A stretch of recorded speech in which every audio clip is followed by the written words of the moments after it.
Hello बच्चों, good morning. कल आपको बीकॉम एंट्रेंस और अदर कॉम्पिटिटिव एग्जाम में मैंने शेयर के बारे में बताया था, accounting treatment for the share. आज हम आपको बताते हैं जहाँ से क्वेश्चन आते हैं एग्जाम में, कम से कम 2 क्वेश्चन पूछे आएंगे आपके, कि जब हम शेयर फॉरफीचर कर लेते हैं, जब कोई कंपनी शेयर फॉरफीट करती है 14 दिन के स्पेशल नोटिस के बाद, तो इसका अकाउंटिंग ट्रीटमेंट क्या होता है, ये आपको ध्यान रखना है। तो कल ही हमने आपको बताया था कि जब हम शेयर फॉरफीट करते हैं तो इसको भी 3 तरीके से हम लोग कर सकते हैं। एक तो एट पार, दूसरा एट डिस्काउंट और तीसरा एट सिक्योरिटी प्रीमियम। ये बात आपको ध्यान रखना है। एट पार,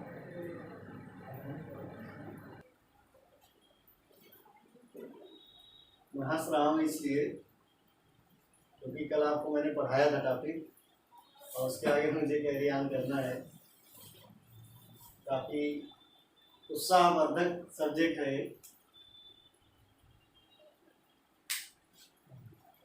शेयर फॉरफीचर को at par, at discount, at premium पर हम करते हैं। तो जब भी हम लोग पहली केस पढ़ेंगे, केस 1, फॉरफीचर, इसी को हेडिंग बनाइए, फॉरफीचर ऑफ शेयर एट पार।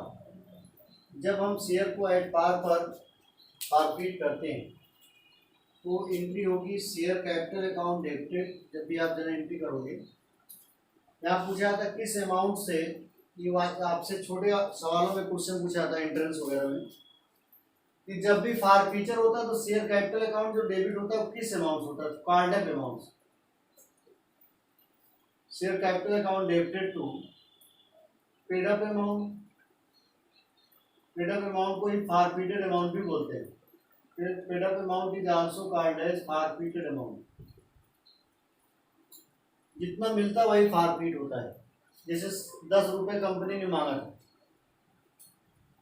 और शेयर होल्डरों ने केवल 4 रुपये दिया था, इतना तो फॉरफीट हो गया। बाकी जो बचा अनपेड अप, जो उन्होंने नहीं दिया था, जिसको हम कॉल्स इन एरियर्स भी बोल सकते हैं, कॉल्स इन एरियर्स, कितना पैसा कंपनी के शेयर होल्डरों ने दिया नहीं, ये एंट्री होती है। फटाफट बना लीजिए आपको एंट्री, ये एंट्री फटाफट बना लीजिए।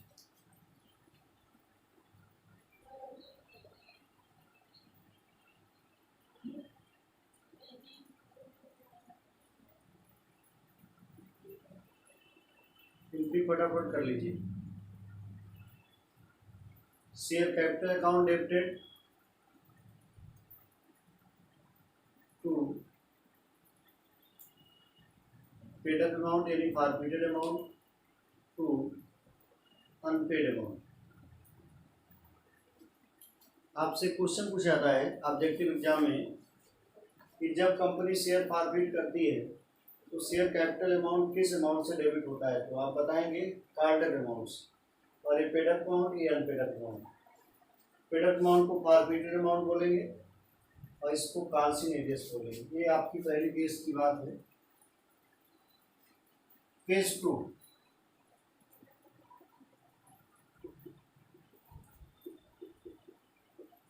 Forfeiture at discount. जब डिस्काउंट पर फॉरफीट किया जाए तब एंट्री क्या होगी, share capital account debited to forfeited amount यानी जिसको आप बोलते हैं paid up amount to calls in arrears, जिसको आप बोलते हैं अनपेड अमाउंट, और टू डिस्काउंट ऑन फॉरफीचर।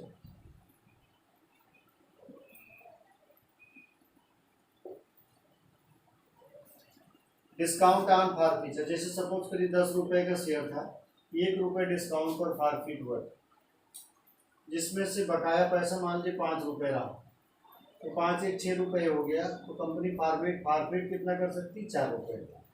ये आपको ध्यान रखना है। ये 4 रुपये कंपनी ने जब्त कर लिए, फॉरफीट कर लिए। अब आपसे एक सवाल पूछा था कि डिस्काउंट को क्रेडिट क्यों किया जाए, तो आपका जवाब होगा कि डिस्काउंट पर जब हम फॉरफिट करते हैं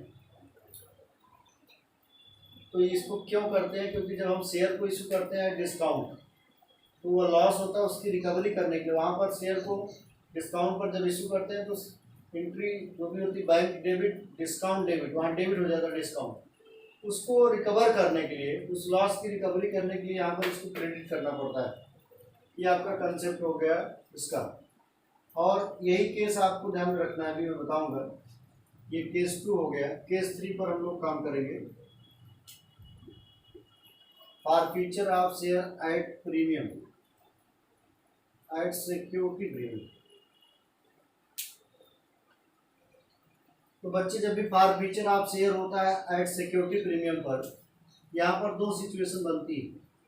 सिचुएशन का मतलब एक होता है कि जब प्रीमियम मिल चुका हो, जब सिक्योरिटी प्रीमियम इज रिसीव्ड, जब प्रीमियम आपको मिल चुका हो और जब ना मिला हो, जब security premium is not received. दोनों बातें आपको ध्यान रखना है। अगर रिसीव्ड हो चुका होगा तो प्रीमियम की कोई एंट्री नहीं होगी, क्योंकि वो मिल चुका रहता है, उसको दिखाने की जरूरत नहीं, फॉरफिट हो जाता है। ये आपको ध्यान रखना है। तब एंट्री आपकी नॉर्मल होगी share capital debit to forfeited amount to unpaid amount, तब नॉर्मल एंट्री होगी, आपको ध्यान रखना है। लेकिन अगर सिक्योरिटी प्रीमियम ना मिला हो, यहाँ पर सिक्योरिटी प्रीमियम क्यों नहीं दिखाएंगे, क्योंकि वो जब मिल जाता है तो फॉरफिट हो जाता है। लेकिन अगर हम सिक्योरिटी प्रीमियम हमको ना मिला, if the security premium is not received, तब एंट्री क्या होगी share capital debit security premium debit.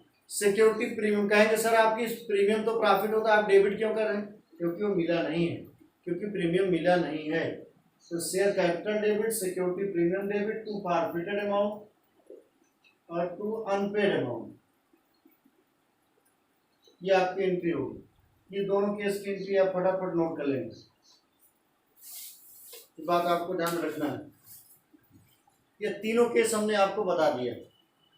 कल मैंने आपको बताया था issue of share, for cash other than cash, forfeiture calls in areas, calls in advance. Forfeiture of share के बारे में शुरू कर दिया था कि कंपनी शेयर को फॉरफिट कर सकती है 3 तरीके से, at par, at discount, at premium.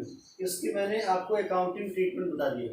अब जब हम शेयर फॉरफिट कर लेते हैं तो शेयर को फॉरफिट करने के बाद जब इसको हम री इशू करते हैं, यानी फिर से बेचते हैं, दूसरा शेयर होल्डर लाते हैं, उसकी मेंबरशिप कैंसिल करने के बाद, उस आदमी को हटाने के बाद हम शेयर किसी थर्ड पार्टी को इशू करते हैं, तो उसको बोलते हैं री इशू ऑफ शेयर, री इशू ऑफ फॉरफिटेड शेयर। अब उसी को हम लोग पढ़ेंगे, री issue of forfeited share.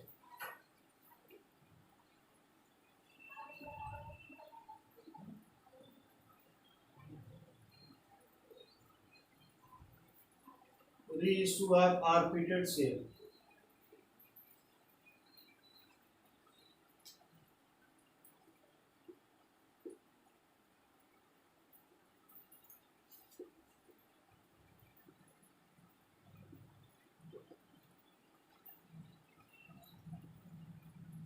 Forfeited share को जब हम री इशू करते हैं, फिर से बेचते हैं, तो बच्चों ये भी 3 तरीके से हो सकता है।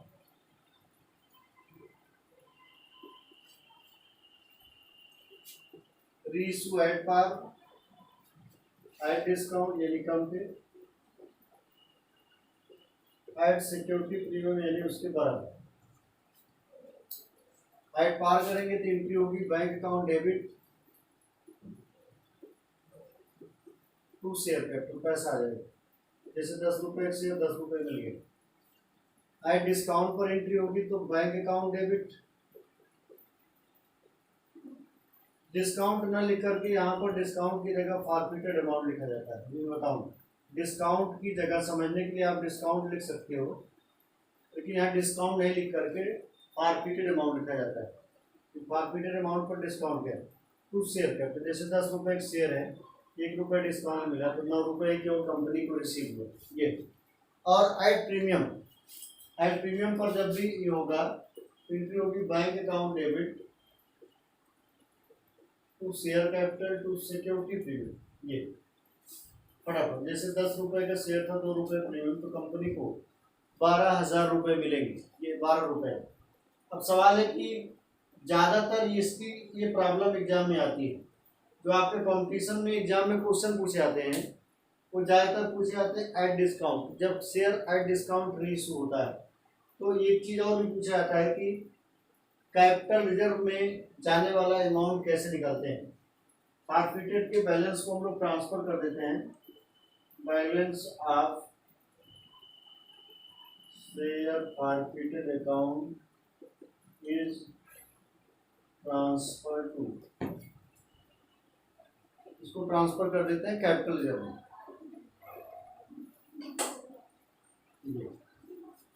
तो एंट्री क्या होगी, capital reserve account debited to forfeited account, ये आंसर आता है। ये फटाफट जवाब आपको मिलेगा। ये क्वेश्चन आपको ध्यान में रखना है। जैसे इस पर मैं कुछ आपको एनसीईआरटी का क्वेश्चन कराता हूँ, एनसीईआरटी का क्वेश्चन आपको मैं करा रहा हूँ। क्वेश्चन एग्जाम में कई बार पूछा जाता है बुक का। एक कंपनी के पास 200 इक्विटी शेयर हैं, 100 रुपीज ईच। क्वेश्चन फटाफट नोट कर लीजिए।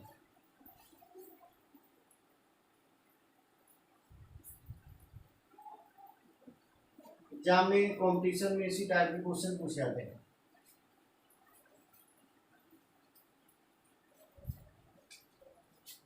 शॉर्टकट में क्वेश्चन क्या है, नंबर ऑफ शेयर्स, अंशों की संख्या 200,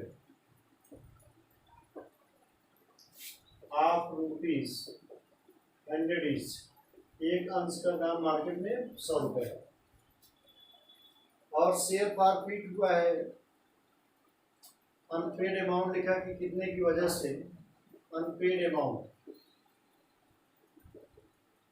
30 रुपये ना मिलने की वजह से शेयर को फॉरफिट कर लिया गया, और it reissued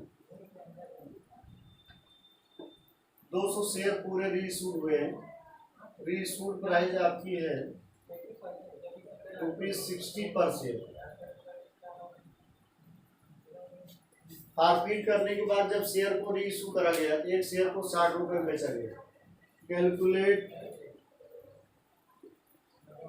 calculate amount of capital reserve, फटाफट क्वेश्चन नोट कर लीजिए। Calculate amount of capital reserve is the all shares are forfeited. अगर सभी शेयर को फॉरफिट कर लिया गया, सभी शेयर मतलब 200 शेयर पूरे अगर फॉरफिट कर लिया गया होगा, कंपनी ने फॉरफिट कर लिया होगा, तो कैपिटल रिजर्व का अमाउंट बताइए फटाफट। कैपिटल रिजर्व का क्या अमाउंट होगा?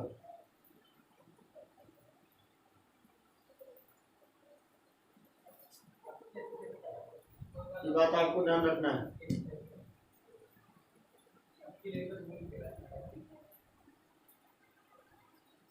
इसका आंसर क्या होगा?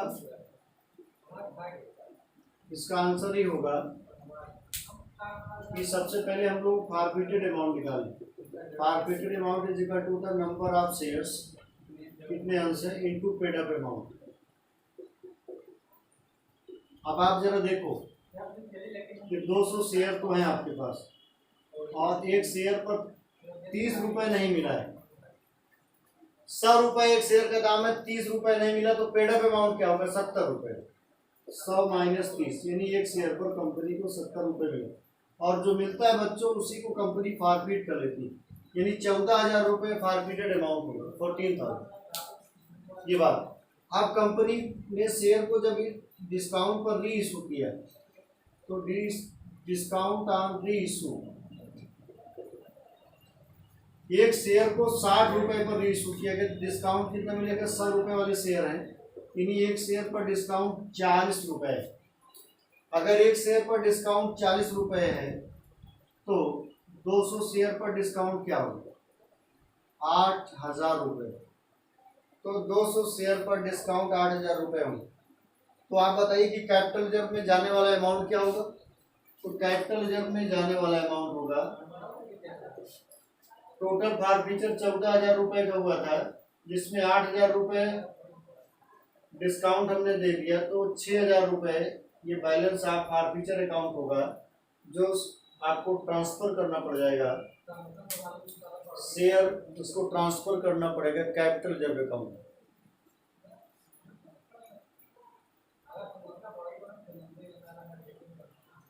कैपिटल रिजर्व अकाउंट ये आपका हो गया। फटाफट जवाब। अब इसी क्वेश्चन में, अगर यही क्वेश्चन आपका है, अगर इसी क्वेश्चन में मैं क्वेश्चन नंबर 2 बनाना चाहूँ, क्वेश्चन नंबर 2 क्या है कि टोटल नंबर ऑफ शेयर 200 रहेंगे 100 रुपये वाले, और 30 रुपये ही पेड हुआ था, बाकी 60 रुपये रीइश्यूड प्राइस है। लेकिन अब मेरी बात सुनिए, कैपिटल रिजर्व का अमाउंट निकालना है if the all share forfeit ना होगा, if the 150 shares are reissued, अगर रीइश्यूड केवल 150 शेयर हुए हो, केवल 150 शेयर अगर रीइश्यूड हुए, मतलब 200 शेयर फॉरफिट हुए जिसमें से पूरा ना बेच करके केवल 150 शेयर रीइश्यू हो रहे हैं, तो क्या जवाब होगा आपका, आंसर क्या होगा, फटाफट बताइए। तब आपका आंसर कुछ दूसरा होगा। आंसर क्या होगा मैं आपको बताता हूं। पहले आप फॉरफिटेड अमाउंट निकालिए 150 शेयर पर, क्योंकि जितने का शेयर हम मार्केट में बेचेंगे उतने का फॉरफिटेड अमाउंट निकालेंगे क्यों, और एक शेयर पर 70 रुपये मिला, यानी 10,500 रुपये कंपनी पाई होगी।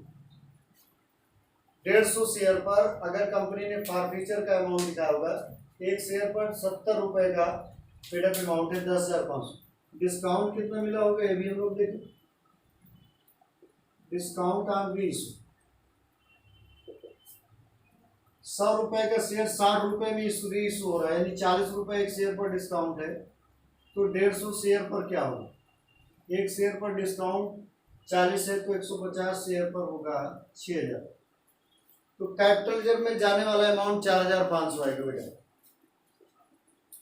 कैपिटल रिजर्व में जो ट्रांसफर होगा अमाउंट तो कितना होगा, 10,500 माइनस 6,000 यानी 4,500, 4,500। ये आपके एग्जाम का क्वेश्चन है, इससे आपके एग्जाम में एक क्वेश्चन जरूर बनेगा। इस वीडियो को आप देख लीजिएगा, बाकी हम कल नया वीडियो अपलोड करेंगे। जय हिंद, जय भारत।